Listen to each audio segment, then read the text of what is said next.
व्यापारी लक्ष्मैया था।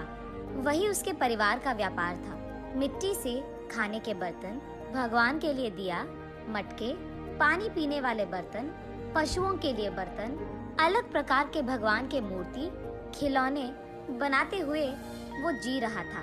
लाभ ना आने के बावजूद और उसके बीवी बच्चे के हमेशा ना कहने के बावजूद भी वो उसी व्यापार में भरोसा रखता था। अलग प्रकार के मिट्टी के बर्तन बनाते हुए वो उसी काम में निमग्न हो जाता था। लेकिन समय बदल गया है। पहले की तरह कोई भी अब मिट्टी के बर्तन नहीं खरीद रहा है। इसी कारण कई साल से लक्ष्मैया को 1 रुपए का लाभ भी नहीं है, उल्टा पूरा नुकसान हो रहा है। इसी कारण वो यही हमेशा सोचता था कि काम में कुछ नया करना होगा और उसी सोच में पड़ जाता था। उसको कोई और काम ढूंढने के लिए और 4 रुपए की कमाई घर लाने के लिए कह कहकर थक गई है उसकी पत्नी अन्नपूर्णा। और उसके बच्चे, आज के दिन में कौन खरीदेगा पापा ये आपके मिट्टी के बर्तन? आप वो काम छोड़कर हमारे साथ शहर आ जाइएगा, वहाँ आपके लिए अच्छा काम हम ढूंढ कर रहेंगे। ऐसे भी बहुत बार बोलकर देख चुके हैं, फिर भी नहीं माने लक्ष्मैया, और इस कारण बच्चे लक्ष्मैया से कुछ कहना भी बंद कर दिए। एक दिन लक्ष्मैया धूप में काम कर कर के थक कर वही मौजूद मिट्टी के मटके में से पानी लेकर पी रहे होते हैं। हाँ, इस गर्मी के मौसम में ठंडे पानी के लिए मिट्टी के मटके रखते थे। अब न जाने क्या हो गया लोगों को, मिट्टी के मटकों को छोड़कर मिट्टी को खराब करने वाले फ्रिज और एसी से काम चला रहे हैं। और मुझे समझ में नहीं आता कि उनको मिट्टी के बर्तन से काम चलाने में क्या ही प्रॉब्लम है। ऐसे सोच में पड़ जाता है और अचानक उसे एक योजना सूझती है। तुरंत उसके बीवी के पास जाकर ऐसे कहता है, सुनो, मुझे एक अच्छा योजना सूझा है। क्या है वो?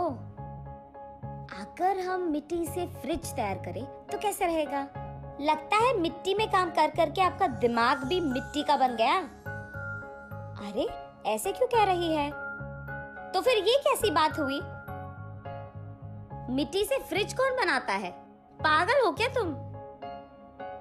अरे, ये बेवकूफी की बात नहीं है। सोचो एक बार, मिट्टी के मटके में कुछ भी रखो तो ठंडा रहेगा ना।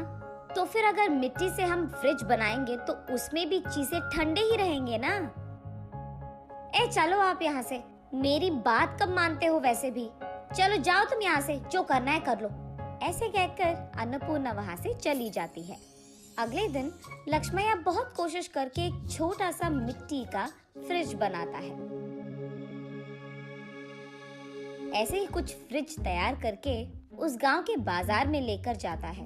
वहाँ वो एक भीड़ को इकट्ठा करके, ये मिट्टी से बना हुआ गरीबों का फ्रिज है, इसमें पानी डालने से ये खूब चलता है, इसके अंदर रखे सारी चीजों को ठंडा रखता है, ये 2 परतों में रहता है और बीच में एक खाली जगह रहता है, उसी जगह को हमें पानी से भरना होगा। इसी कारण बाहर का तापमान न अंदर आएगा और अंदर का तापमान कम नहीं होगा। ऐसे वो उसके हाथों से बनाए हुआ मिट्टी का फ्रिज कैसे चलता है ये भीड़ को समझाता है। और क्योंकि उस भीड़ में से कुछ लोगों को ये बहुत अच्छा लगता है, वो लक्ष्मैया के पास फ्रिज को खरीद कर वहाँ से चले जाते हैं। बाकी फ्रिज को लेकर लक्ष्मैया घर पहुँचता है। उस दिन के कमाए हुए पैसों को उसके बीवी के हाथ में रखता है लक्ष्मैया। उन पैसों को देख आश्चर्यचकित होकर अन्नपूर्णा ऐसे कहती है, क्या इतने पैसे मिले आपको इस बार? आज गरीबों का फ्रिज कुछ बिक गए। बाप रे, ये सच है क्या? इसका मतलब तुम्हारे मिट्टी के फ्रिज को खरीदने वाले लोग भी हैं। चलो अच्छा है, कुछ तो आया हाथ में। इतने दिनों में कुछ पैसे तो घर लाए तुम। ये कहकर वो वहाँ से चली जाती है। ऐसे लक्ष्मैया उसके बाद कुछ और मिट्टी के फ्रिज को बनाकर बाजार लेकर जाता है। जिला में ये बात फैल जाती है कि लक्ष्मैया का गरीबों का फ्रिज बिजली के बिना ही चलती है। इस कारण लोग सारे लक्ष्मैया के घर सीधा पहुंचकर गरीबों के मिट्टी का फ्रिज खरीदकर वहां से चले जाते थे। इसी कारण एक ही झटके में लक्ष्मैया का व्यापार बहुत बढ़ जाता है, लाभ भी मिलते हैं और काम करने के लिए लक्ष्मैया उसके नीचे कुछ लोगों को नौकरी भी देता है। ये सब देख अन्नपूर्णा अपनी आंखों का भरोसा ही नहीं कर पा रही थी।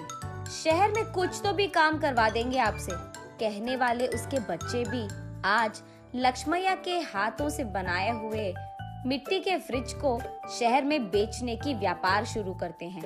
ऐसे लक्ष्मैया को उसके मेहनत का फल मिलता है, वो अमीर बनता है और खुश रहता है।